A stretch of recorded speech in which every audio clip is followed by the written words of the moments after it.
Is critical thinking something that Christians should stay away from?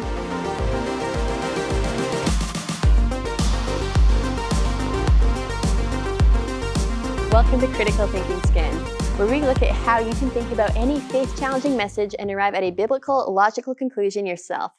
I'm Patricia Engler, and today let's talk about a concern that some Christians might have about critical thinking, which is that the words critical thinking are sometimes associated with secular humanist agendas. Now, secular humanism is an atheistic worldview, which relies on human reasoning alone as humanity's ultimate authority for truth.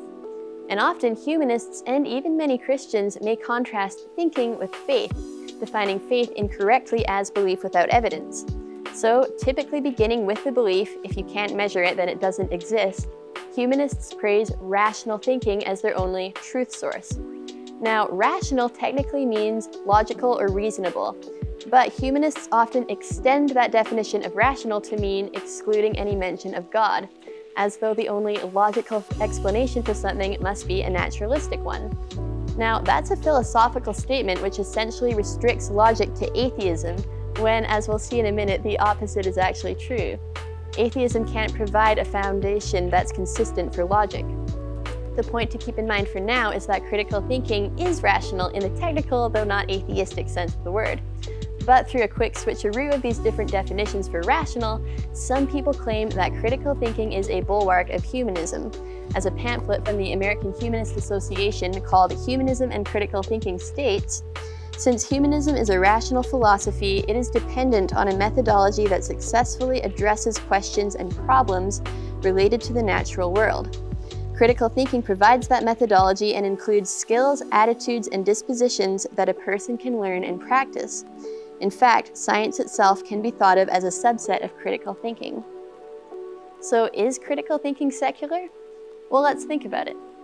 First, it's worth remembering that no human can know everything, and human reasoning is fallible even by humanists' own standards, especially since humanists believe that the mind is a byproduct of evolution and ultimately a cosmic accident. And how do we know whether any thoughts resulting from a cosmic accident are trustworthy? Those thoughts would ultimately be accidents too. Besides, logic and rationality and truth can't be measured, so they technically wouldn't exist within a consistent humanist worldview anyway. In contrast, a biblical worldview states that humans are made in the image of a logical God who knows everything, who is the source of absolutes, who created an orderly universe, and who reveals truth through His Word. Being all-knowing, God can reveal truth to His creatures and give them faculties to know things for certain. Unlike humanism then, a biblical worldview provides a consistent philosophical basis for logic, reasoning, and critical thinking, and true knowledge. And since the Bible is the revelation from God who cannot lie, it will always stand up to scrutiny. So Christians have no reason to avoid critical thinking and every reason to embrace it. Here's another way to look at these critical thinking skills. At the house where I grew up, our backyard had a garden surrounded by rocks, and tall weedy grass would grow around the rocks beyond the reach of the lawnmower. So my job was to snip back the weeds with this massive pair of garden pruners. And sometimes their blades would run against the rocks as I tried maneuvering the pruners between the stones. But the rocks themselves would never get cut along with the grass because they were too solid. In the same way, critical thinking skills are like pruners for removing the weeds of lies, irrationality, and flawed logic from our thinking. God's Word, meanwhile, as the only absolute authority for truth, is rock solid. And no matter how determinedly anyone might try hacking against biblical teachings with a critical thinking tool, God's Word will ultimately remain unscathed.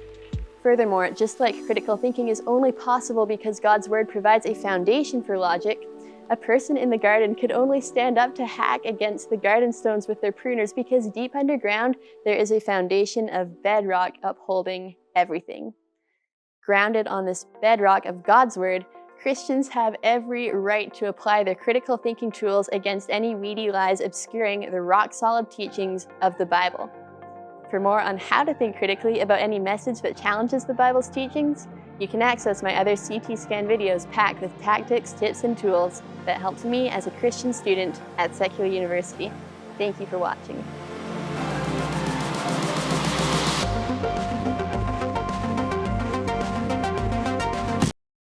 Hey, it's Patricia here.